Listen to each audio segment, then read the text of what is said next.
Hey there, this is Pranshu Verma और let's get start our second lecture on mechanical properties of solids. Okay, और पिछले lecture में हम बहुत सारी चीज़ें पढ़ चुके हैं जैसे कि स्ट्रेस, ठीक है, types of stress, longitudinal stress, volumetric stress और शेयर स्ट्रेस। और उनके अलावा हमने लॉन्गिट्यूडनल के दो टाइप भी पढ़ लिए हैं कि आपका टेंसाइल स्ट्रेस और कंप्रेसिव स्ट्रेस। टेंसाइल स्ट्रेस मैंने समझाया था कैसे लगता है, कंप्रेसिव भी मैंने समझाया था। और आज हम दूसरी दुनिया की बात करेंगे और दुनिया का नाम है strain. What is the name? Strain. Okay, so just write down the topic and name as strain. Okay, इसको हम रिप्रेजेंट करेंगे ई से। किससे रिप्रेजेंट करेंगे? ई से। Okay, so look at here, what is the strain? Strain क्या है?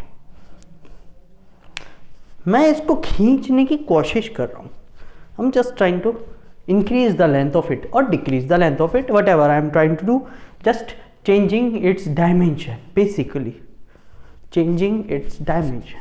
Okay, are you getting the thing what I am trying to explain you?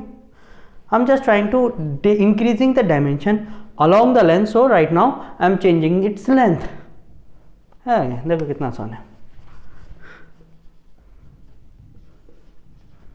Change in length upon original length. Easy? Is that easy? Yes, it is. This is the easiest formula in our physics. हाँ जी, इससे आसान formula आपको physics में नहीं मिलने वाला। ये मेरे लिख के रख लो बात। ओके, ये सबसे इजी चीज़ है जो दुनिया में हुई है कभी फिजिक्स के नाम पे, ठीक है। मतलब डिस्प्लेसमेंट से आसान है ये, क्योंकि ये मैथमेटिक्स है simple. Change in length upon original length, this is the ratio basically, ठीक है। This is the ratio. How, what is the ratio? ठीक है, रेशियो बिटवीन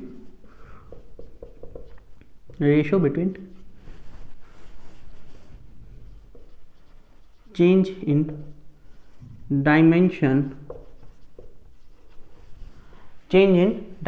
डबल एस आएगा। Okay, change in dimension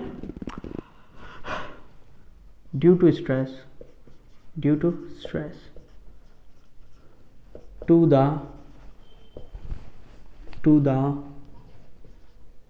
original dimension, ठीक है। Original dimension, देखो अब मैंने डायमेंशन यूज़ किया है यहाँ पे वर्ड, मैंने लेंथ यूज़ नहीं किया बिकॉज डिपेंड करेगा ये, ठीक है। जैसे वॉल्यूमेट्रिक स्ट्रेन की बात करूँ तो in volumetric strain there is no length change, no area change, there change occur in volume, stress work on the surface area but change comes in volume. Okay, जैसे कि लॉन्गिट्यूडनल स्ट्रेस में था, stress is working on cross sectional area but the change occurs in length, ऐसे shear stress में लगता है। shear stress में एक एरिया पे लगता है, फेज पे लगता है किसी भी, और जो आपका चेंज आएगा वो आएगा आपकी पोजीशन में, वहाँ पे पोजीशन में होगा। ओके, तो वही चीज़ है। तो बेसिकली तीनों स्ट्रेस के बेस पे स्ट्रेन भी तीन हो गए। बेसिकली याद रखना, स्ट्रेन तभी होगा जब स्ट्रेस होगा। If there is no stress there is no strain, if there is some stress there might be a strain. It is not necessary to be a strain where there is a stress. यहाँ पे stress हो, वहाँ पे probability है कि strain हो सकता है, but it is not the necessary thing कि स्ट्रेन होगा ही। Okay, do you get it? मैं यदि बात करूँ ब्रिटल मटेरियल्स की तो they don't show the strain. Okay, the strain in those material like brittle material, this is negligible strain they shows. Okay, so अब वहाँ पे बात कर लो, स्ट्रेस डालोगे लेकिन you will get nothing strain. Okay, so और कई सारे मटेरियल जैसे steel is the most elastic material that we have. Okay, हाँ बताऊंगा मैं इन चीज़ों, इलास्टिसिटी स्ट्रेन के बाद पढ़ेंगे, ठीक है। तो आप वहाँ जानोगे कि इलास्टिक मटेरियल जो स्टील है उसको आप बहुत लंबा खींच सकते हो, ओके, और वो आपको खींचता जाएगा, ठीक है। तो ठीक है, आप समझ रहे होंगे स्ट्रेन है क्या, स्ट्रेन कब आ सकता है, ठीक है, आ सकता है, आएगा या नहीं आएगा वो डिपेंड करेगा आपके स्ट्रेस पे कि आपका स्ट्रेस कितना बड़ा है, ठीक है। आपका जो एक्चुअली स्ट्रेस इज क्या है, फोर्स अपॉन एरिया, सो आपका जो एक्सटर्नल फोर्स है वो कितना बड़ा है, okay. It is represented by E और this is a unitless quantity, unitless quantity, okay. So if you say the formula will be like this, del dimension, कौन सी dimension में चेंज है, अपॉन ओरिजिनल डायमेंशन,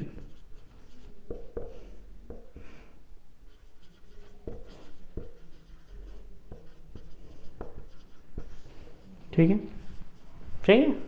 अब देखो आपके syllabus से हमारा poisons ratio जा चुका है, हाँ जी, इस साल पॉइजन्स रेशियो जा चुका है, तो हम एक डेरिवेशन होता है लास्ट में, उस डेरिवेशन पे हम ज़्यादा बात नहीं करेंगे, लेकिन मैं कराऊंगा वो डेरिवेशन भी आपको। मैं सब कुछ कराने वाला हूँ, मैं कुछ छोड़ूंगा नहीं, आपके पास टाइम है, हटाऊँ, चलिए।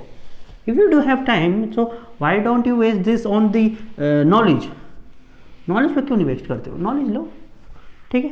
तो स्ट्रेन कितने टाइप का है, 3 टाइप का है। पहले वाले की बात कर लेते हैं, नाम तो आपको पता ही है ना, आप लिख सकते हो types of strain, there is 3 types of strain, longitudinal strain, shear strain and volumetric strain. पहली बार बात कर लेते हैं हम लोग longitudinal strain, longitudinal strain, okay. EL basically EL कितने टाइप का होगा, 2 टाइप का,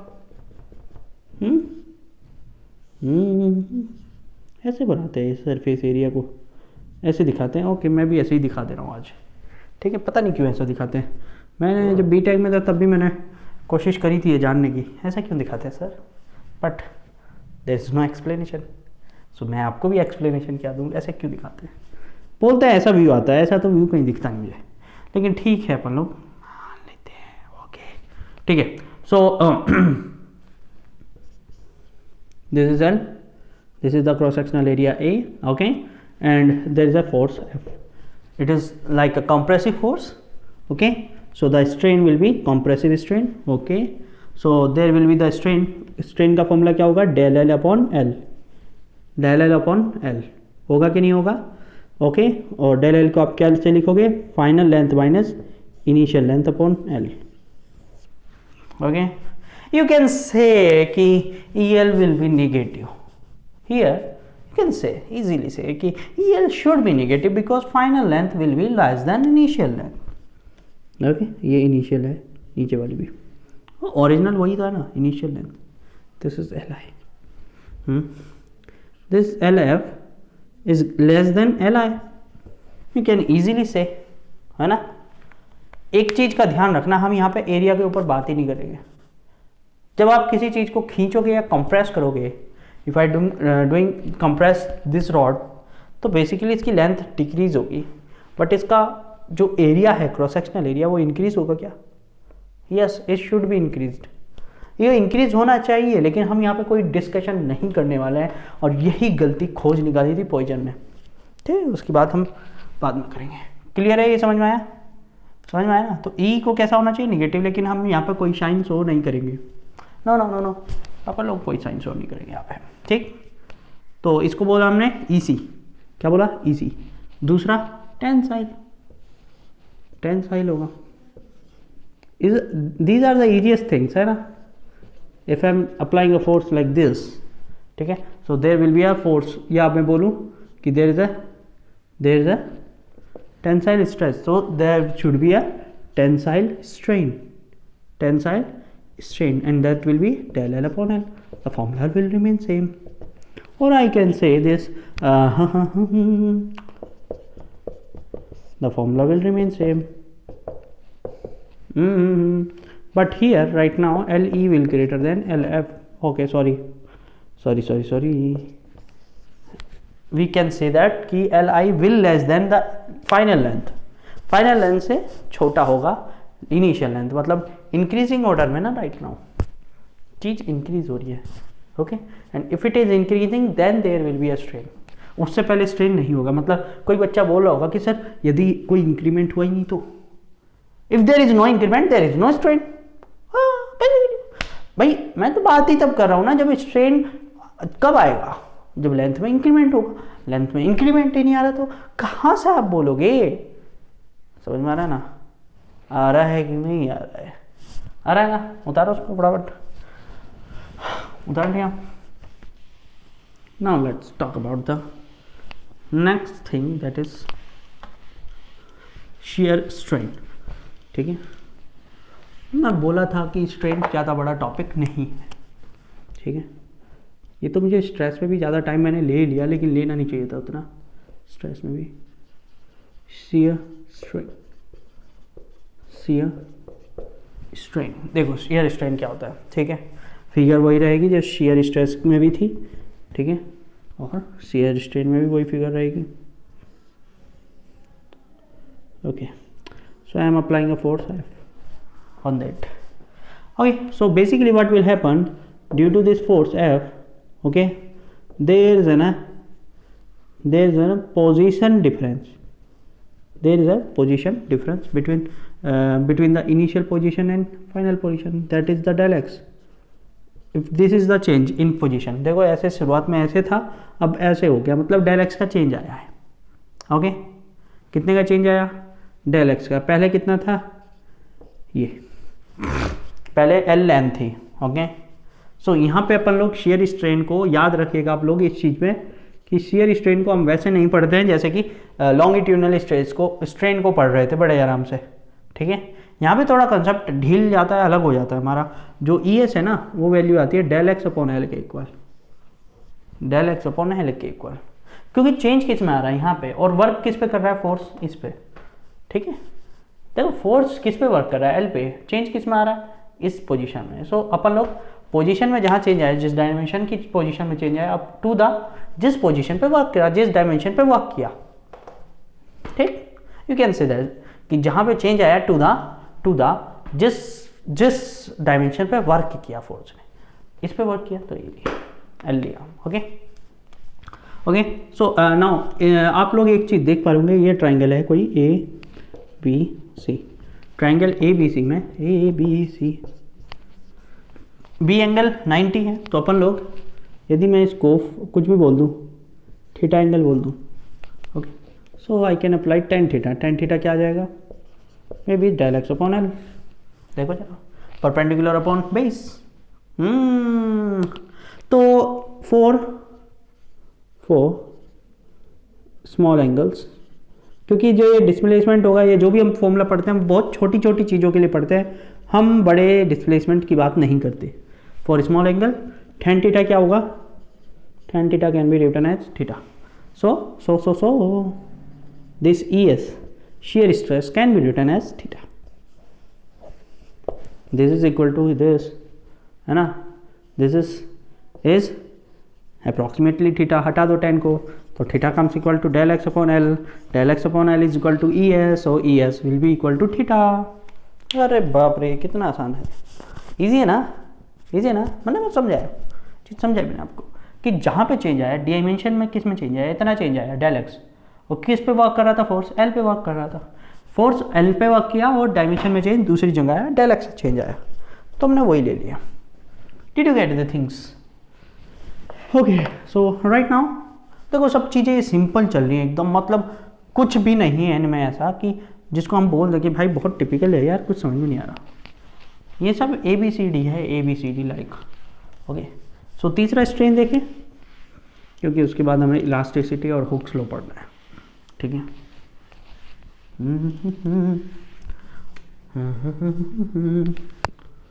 volumetric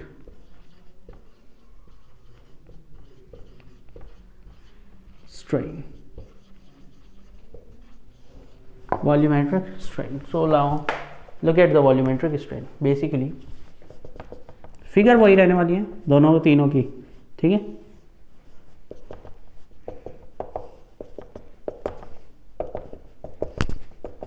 Okay, so here I said you all all the molecules of force are applying a tangential force.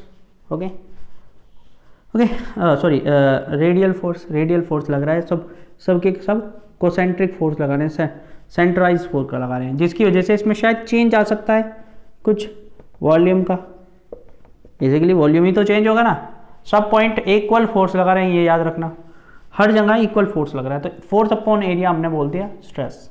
ठीक है, सो नाउ वी सेड कि there is a change in volume, del V is the change in volume, okay, in the wall जो भी है, v was the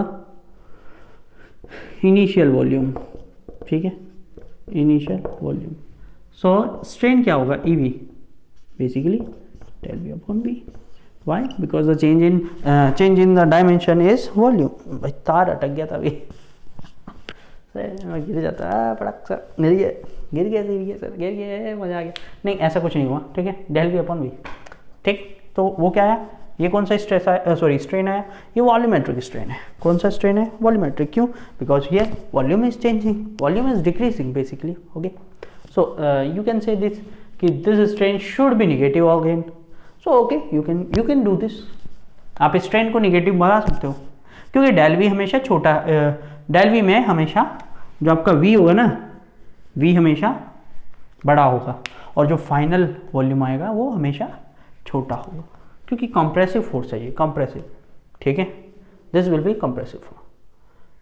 अब आपको मेरे ख्याल से समझ में आ गया होगा, ये चीज़ें सारी आ गया होगा। चलिए अब बात कर लेते हैं हम इस चैप्टर के जान के बारे में, मतलब जो इसमें ताकत भरता है, जो टॉपिक इसमें पावर देता है, कि जिसके बेस पे आप लोग इस चैप्टर को कह सकते हो कि पूरा का पूरा चैप्टर उसी पे बेस है। ठीक है, ओके, सो नाम है उसका इलास्टिसिटी। ठीक है, elasticity, what is the elasticity. देखो, रबड़ होती है आप लोग, जिससे मतलब इरेजर जिसको बोलते हो आप लोग घर पे, ठीक है, जिससे कि कुछ लिखा गलत की लिखा जो है उसको इरेज कर देते हो। ओके, सो आप मतलब उसको हम रबर बोलेंगे। ओके, तो रबर जो होती है उसको खींचो, ऐसे बैंड करो, खूं खूं खूं खूं, आप देखते हो कि it's regain its shape. Okay, जैसे ही आप ऐसे मोड़ के छोड़ते हो उसे, तो it continue to regain its shape. Okay, अपनी शेप को फिर से वापस कर लेती है वो, हाँ या ना, जल्दी बोलना, सच बोलना, हाँ करती है कि नहीं करती है, करती है बेसिकली। ओके, रबड़ होती है, रबड़ वैसे वाली है जिसमें क्या नाम जो है, हम कोई पेपर लगा देते हैं, या हमारी मम्मी बहनें वगैरह अपनी जो चोटी होती है उसको बांधती हैं रबड़ वगैरह से। ठीक है ना, बाल को बचाने के लिए। कुछ लड़के भी करते होंगे जिनके लंबे बाल होंगे, है ना, तो वो जो चीज़ होती है उसका ज़रा देखो, उसको जब आप खींचोगे और छोड़ोगे तो क्या होगा, it's regain its shape, it regain its shape after the removal of the force, external force. This force is deforming the shape. Please try to understand it, what I am trying to explain. कि मैंने एक force लगाया जिसने मेरी रबड़ या जो भी कॉन्सेप्ट था, जो भी चीज़ थी, उसका शेप को क्या कर दिया, डिफॉर्म कर दिया, है ना, डिफॉर्म कर दिया, मतलब चेंज, बदल दी शेप को। सो डिफॉर्म कर दिया, that's why I said that force a deforming force. Okay, deforming force. Okay, that force can deform the shape of the object. Okay, if I remove that force, what will happen? The thing going to be happen कि either the body will regain its shape or there is a deformation in the shape of the body. बिल्कुल सोचो जरा सोचो। ठीक है, मतलब जैसे कि ये मैंने एक डिफॉर्मिंग फोर्स लगाया, इसकी शेप चेंज हो गई कि नहीं हो गई। नाउ मैं यदि इस पे डिफॉर्मिंग फोर्स हटा दूं तो क्या it can regain it shape? No no no no no, it can't. Right now it can, okay, but ये अपने आप से रिगेन नहीं कर सकती अपनी शेप, हाँ या ना। This type of body are called plastic body. कैसी कहलाती है बॉडी? प्लास्टिक बॉडी कहलाती है। Okay, after the removal of deforming force, if the body is going to regain its shape, then I'll say कि this is a elastic body. This is a elastic body, and the property by virtue of which it regaining its shape after the removal of deforming force, the property named elasticity. बहुत आसानी से समझ में आ गया होगा, है ना? अरे मैं समझाता ही वैसे। ठीक, देखो अब ध्यान से सुनो। देखो, जिसको नहीं समझ में आया वो देखो, there is a length L, okay, there is a force F, इधर से भी लगा दो फोर्स F, okay, मैंने इसको खींचा, okay, after some time its length is increased by delta L, हालांकि इतनी लंबी इंक्रीमेंट नहीं होता फिर भी, ठीक है, ओके ओके। अब यहाँ से दो कॉन्सेप्ट हो सकते हैं, पहला और दूसरा, ठीक है। After the removal of force, दोनों कॉन्सेप्ट में मैं रिमूवल कर रहा हूँ फोर्स का, तो it regain it shape, L shape हो गई, ओके, और it has some permanent deformation. This deformation may be equal to del L, the deformation due to the external force, or may be less than F, less than delta L। शायद उसने थोड़ा सा regain करा अपने shape को, लेकिन पूरा regain नहीं कर पाई। और मे बी ग्रेटर, हाँ ग्रेटर भी हो सकता है, वो भी समझेंगे हम, कल को समझेंगे, आज नहीं समझ पाएंगे, ओके। सो ऐसा भी हो सकता है कि may be greater, may be equal, और may be less, okay okay. So this types of body are called plastic body, okay, and this types of body are called elastic body. क्या कहलाएंगे? Elastic body, okay. So आप लोग अब definition लिख सकते हो elasticity की, कि elasticity is the property by virtue of which elasticity is the property. Basically ये जो प्रॉपर्टी है ना इलास्टिसिटी, ये आपको सॉलिड में ही विजुअल है, ओके। फ्लूइड में और क्या नाम आपके जो गैसेज हैं उनमें कोई खास इसकी विजुअलिटी नहीं मिलती, होती वहाँ पे भी है। यदि मैं रियल फ्लूइड की बात करूँ तो there shows elasticity but almost negligible, okay. So हम उसकी इलास्टिसिटी को जीरो ही मान लेते हैं, ओके। सो मैंने क्या कहा? Elasticity is the property by virtue of which, ठीक है, by virtue of which a solid can regain its original shape after the removal of deforming force, after the removal of deforming force, okay. एक चीज़ याद रखना, आप ये word समझ रहे हो तो एक चीज़ याद रखना कि स्ट्रेस तभी आएगा जब डिफॉर्मिंग फोर्स होगा। If the force is able to deform the shape then मैंने शायद गलत बोल दिया, स्ट्रेन बोलना चाहिए था मेरे को, कि if the force is able to deform the shape then there will be a strain, okay, then there will be a strain, okay, हटा दूँ इसको अब मैं। चलिए, इसका दूसरा भी पैटर्न है, दूसरी भी डेफिनेशन आप इसको समझ सकते हैं, ओके। देखो दूसरा इसका क्या है, क्योंकि इससे डेफिनेशन से हमें इलास्टिसिटी तो समझ में आती है, बट वी कांट से कि this material is more elastic and this material is less elastic. इस डेफिनेशन से हम ये पता नहीं कर सकते। क्यों नहीं कर सकते? समझोगे अभी देखो, अब solid, a solid called more elastic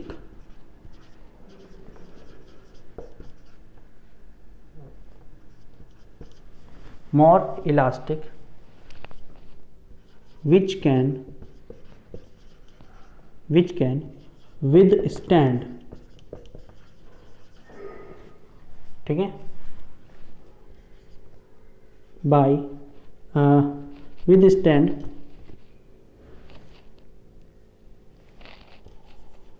by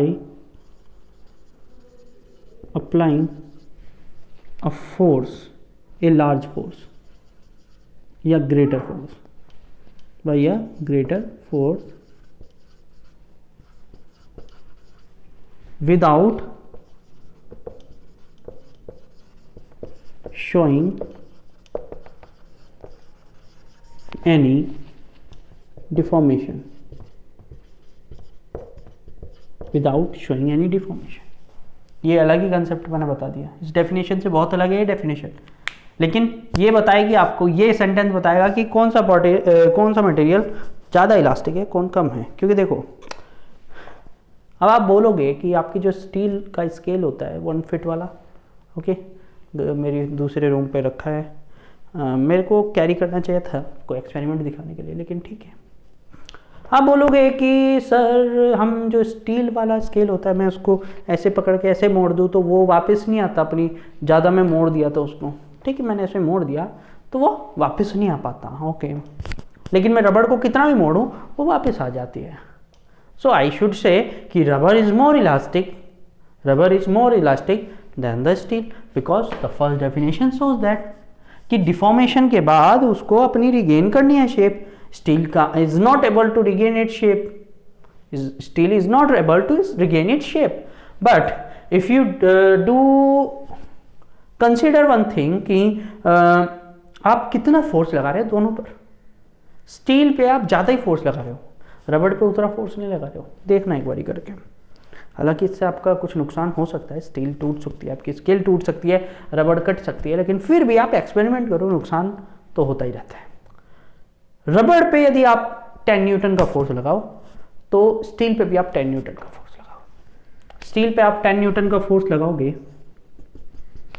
ठीक है, और एक काम ये रखना, जितनी बड़ी स्टील है उतनी ही बड़ी रबड़ लेना, ठीक है, उससे और अच्छा लगेगा। 10 न्यूटन का आपने फोर्स लगाया, वो थोड़ी सी ऐसे यहाँ पे बैंड हो गई, ओके, इतनी बैंड हो गई, ओके, जरा रबड़ पे 10 न्यूटन का फोर्स लगाना, ठीक है, रबड़ पे 10 न्यूटन का फोर्स लगाओगे वो ऐसे हो लेगी, सारी की सारी घूम लेगी, ठीक है। आपने 20 न्यूटन का फोर्स लगाया, मे भी कट कर दे, लेकिन ये 20 न्यूटन तक सस्टेन कर जाएगी, ये 20 न्यूटन तक भी सस्टेन कर जाएगी, ये मुड़ेगी, बैंड हो जाएगी, ठीक है, ये बैंड हो जाएगी पक्का है, लेकिन after a huge force 30 to 40 Newton में भी लेस और मोर, लेकिन मैं एग्जांपल दे रहा हूँ कि रबड़ से ज़्यादा ये फोर्स झेल लेगी, क्योंकि इलास्टिसिटी का मतलब ये भी है कि आप कितने से कितने ज़्यादा फोर्स पे डिफॉर्म हो रहे हो, ये भी तो है यार। सोचो यार, आप लोग सोच नहीं रहे हो। तो मैंने आपको पहली डेफिनेशन लिखाई है इलास्टिसिटी की कि भाई वो डिफॉर्मेशन के बाद रिगेन करे, डिफॉर्मेशन के बाद रिगेन करे तो इलास्टिक होगा, ओके। बट ये भी तो है कि डिफॉर्म ही ना करे, आपने फोर्स लगा रहा हो, डिफॉर्म ही नहीं हो रहा, डिफॉर्म ही नहीं हो रहा, ये भी तो इलास्टिसिटी है, ये भी तो इलास्टिसिटी है, डिफॉर्म ही नहीं हो रहा। बहुत लंबे फोर्स पर जाके डिफॉर्म हुआ थोड़ा सा, और जैसे आपने फोर्स हटाया फिर से रिगेन कर लिया, आपने उससे ज़्यादा फोर्स लगाया थोड़ा और डिफॉर्म हुआ, लेकिन जैसे ही फोर्स हटाया आपने रिगेन कर लिया। तो ये भी तो इलास्टिक मटेरियल है कि नहीं? ये भी तो इलास्टिसिटी है।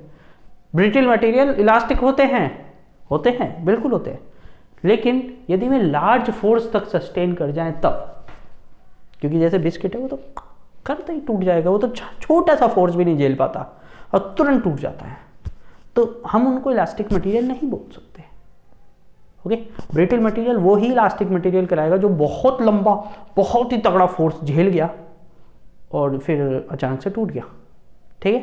हाँ, तो मतलब ब्रिटल मटेरियल जो है ना एक पार्ट है इलास्टिक का। तो आपको इलास्टिसिटी समझ में आई, प्रॉपर्टी ऑफ इलास्टिसिटी, है ना। ये एक बहुत इंपॉर्टेंट चीज़ है, याद रखना एक चीज़ कि steel is more elastic.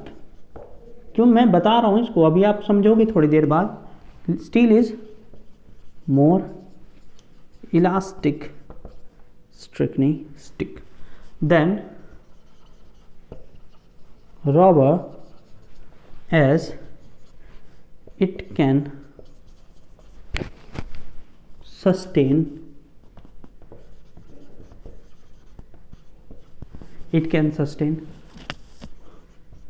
up to a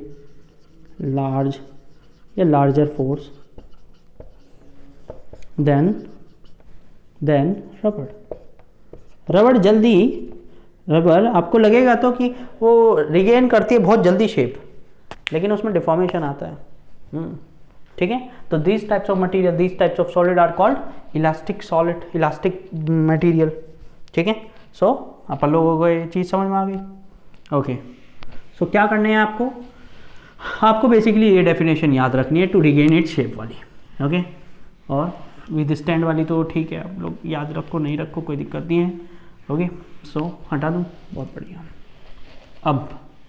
अब आया हुक्स लॉ आया, और हुक्स लॉ के बाद आज मैं ये लेक्चर करूँगा, और क्योंकि कल को हम पढ़ेंगे हुक्स लॉ ने जो निकाल के दिए हमें 3 मॉड्यूलस निकाल के दिए, यंग्स, बल्क और शेयर मॉडुलस, जिसको हम मॉडुलस ऑफ रिजिडिटी भी बोलते हैं, शेयर मॉडुलस को।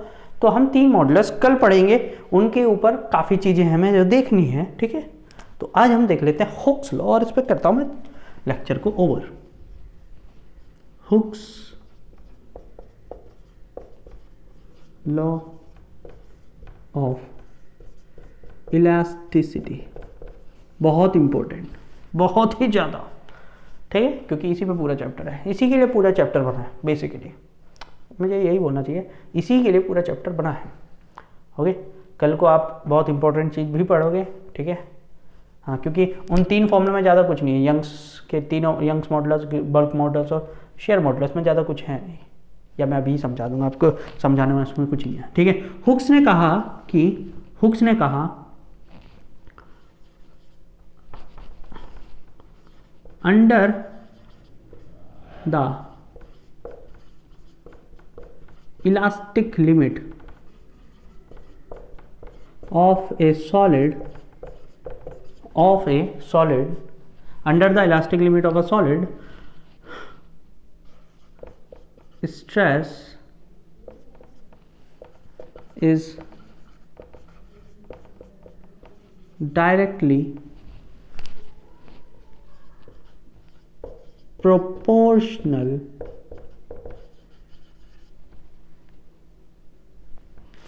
to the strain in the solid। Okay, बहुत कहानी कह दी इसने, लेकिन इसकी कहानी बस एक जगह तक थी, इलास्टिक लिमिट तक, जहाँ तक बॉडी इलास्टिक लिमिट को फॉलो कर रही हो। ठीक है, जहाँ तक कोई भी बॉडी, कोई भी सॉलिड शो कर रहा हो इलास्टिक लिमिट, इलास्टिक प्रॉपर्टी अपनी, तब तक stress is directly proportional to strain. Okay, ये सब चीज़ें हम समझेंगे ग्राफ से भी। Stress directly proportional to strain, मतलब sigma is directly proportional to E. Okay, after the removal of this sign of proportionality, he represent coefficient, ठीक है, अ कांस्टेंट ई। ठीक है, और इसको इसने बोला modulus of elasticity. What did he say? It modulus of elasticity, और basically इसकी यूनिट भी क्या है? न्यूटन पर metre square. Why? Because E is the unitless, small E, and sigma की यूनिट क्या है? न्यूटन पर मीटर स्क्वायर। तो ई की यूनिट क्या हो गई? न्यूटन पर metre square, and it is constant for a solid material.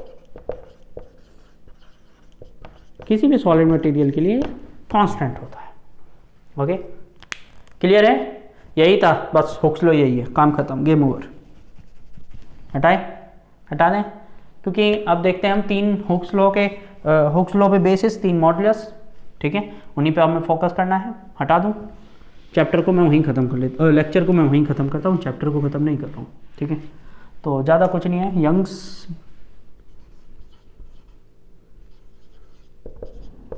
Young's modulus,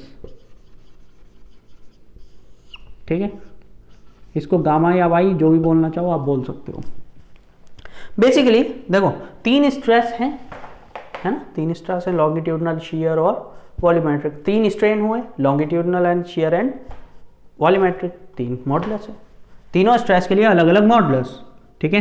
तो मेरे ख्याल से मुझे इसके लिए अलग अलग फॉर्मूला तो लिखाने की जरूरत नहीं है, मतलब अलग अलग क्या नाम फिगर बनाने की जरूरत है नहीं, आप ऐसे ही समझ लोगे।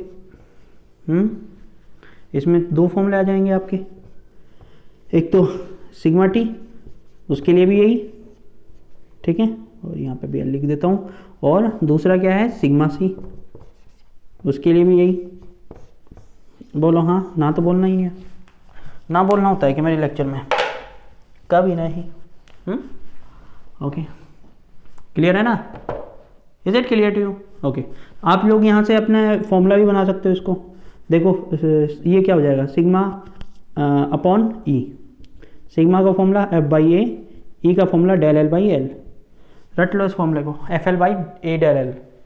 भाई यही तो था ना फॉर्मूला, सिग्मा का फॉर्मूला क्या था, फोर्स अपॉन एरिया, ई का फॉर्मूला क्या था, डेल एल अपॉन एल, बस काम खत्म। इस फॉर्मूले को रट डालो, इस फॉर्मूले पे मेरे मतलब यदि मैं 6 न्यूमेरिकल कराऊंगा तो 6 में से 5 न्यूमेरिकल इस फॉर्मूले पे होंगे, ठीक है, 5 न्यूमेरिकल इस फॉर्मूले पे होंगे। एक न्यूमेरिकल मैं चूज करूंगा कि मैं शेयर पे लूँ या वॉल्यूमेट्रिक पे लूँ, इस पे डिपेंड कर रहा है, इतना फॉर्मूला इंपॉर्टेंट है ये। ओके, इसीलिए शेयर मॉडुलस को हटा दिया है, इसीलिए हटा दिया, ठीक है, याद रखना ये चीज़। चलिए दूसरा देखें, शेयर मॉडुलस, इसका दूसरा नाम भी है, दूसरा नाम इसका क्या है, modulus of rigidity, modulus of rigidity, ठीक है, रिजिडिटी।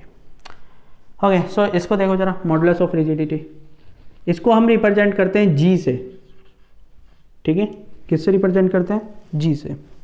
ओके,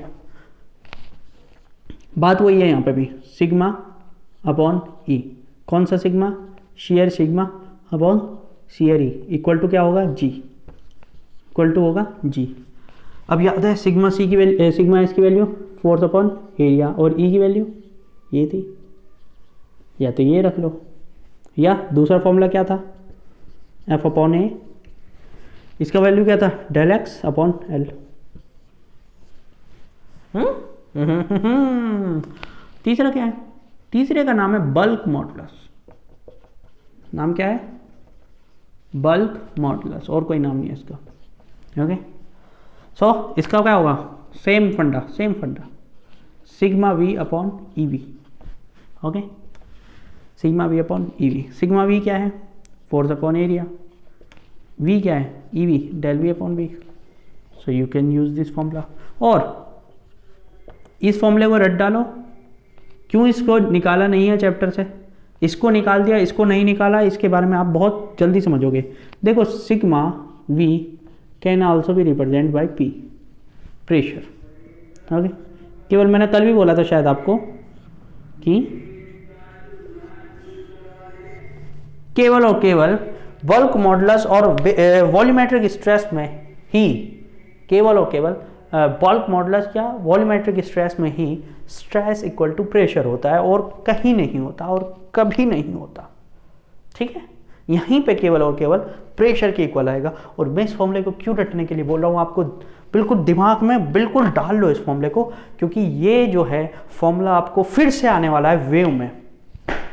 कहाँ आएगा ये, वेव में आएगा, वेव में फिर से आएगा, ठीक है, जहाँ पे हम निकालेंगे the velocity of a wave, ठीक है, वेलोसिटी ऑफ अ वेव। और बेसिकली हमने इसका फॉर्म क्या एप्लीकेशन भी यूज़ करेंगे साउंड वेव की वेलोसिटी निकालने में, ठीक है। बल्क मॉडुलस का फिर से यूज़ आएगा, ठीक है। सो आप लोग इसको निकाल लो, इसको अच्छे से समझ लो, ठीक।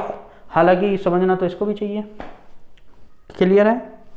तो यही है मॉडुलस। अच्छा याद रखना, for a material gamma is always greater than G is always greater than B, ठीक है। जी और बी में कोई खास डिफरेंस नहीं होता, लेकिन गामा बहुत बड़ा होता है इनके रेस्पेक्ट में दोनों के।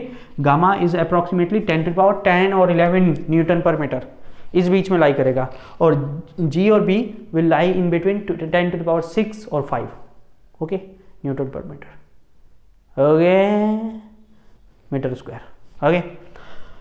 सो आप लोग काफ़ी कुछ चीज़ें समझ चुके हों, गामा, बल्क, शियर, तीनों चीज़ों के बारे में भी, कि तीनों की यूनिट आपको सेम दिख रही है। यहाँ याद रखनी है तीनों की यूनिट, गामा हो चाहे बी हो चाहे जी हो, तीनों की यूनिट क्या है, न्यूटन पर मीटर स्क्वायर, याद रखिएगा, ओके। सो कल को हम इसके ख़त्म कहानी कर दी है, तो कल को हम फाइनली स्ट्रेस स्ट्रेन कर्व पढ़ने वाले हैं, okay, the most important thing in this chapter, और वही है जो एडवांस में न्यूमेरिकल आया हुआ उस पर, मतलब इतना आसान लगेगा आपको पढ़ते समय कि सर इस पे एडवांस का न्यूमेरिकल कैसा आया हुआ, ठीक है। तो वो 2016 में आया था, 2016 में, हाँ ठीक। तो मैं उसको भी उसी टाइम पे सॉल्व करा दूँ आपका, क्योंकि एडवांस का क्वेश्चन मैं इसलिए सॉल्व करा रहा हूँ क्योंकि आप समझ सकते हो बड़े आराम से, ठीक है। तो बहुत आसान है, करते हैं, ठीक है। तो फिर मिलते हैं, थैंक यू एवरीवन।